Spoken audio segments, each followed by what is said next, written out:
আমাদের বিভিন্ন জেলায় আমাদের ফোর্স মোতায়েন করতে হয়েছে।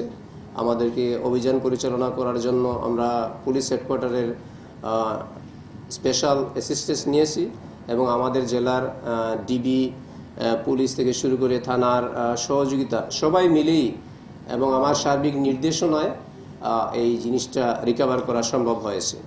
তো আমরা চেষ্টা করেছি আপ্রাণ যে কোনোভাবেই যে ডাকাতির সাথে সংশ্লিষ্ট যারা ছিল তাদেরকে যেন আইনের আওতায় নিয়ে আসা যায় এবং এই ডাকাতির মালামাল যেন উদ্ধার হয়।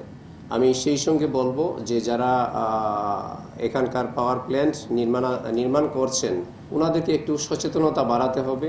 ওনারা সেখানে যারা পাহারাদার তাদের বয়স আপনারা যদি দেখবেন যে 60 ঊর্ধ্ব বা তাদের ওই রকম সিকিউরিটির যে একটা ধারণা সেই কনসেপ্টটা অনেক সময় তাদের ল্যাপস আছে।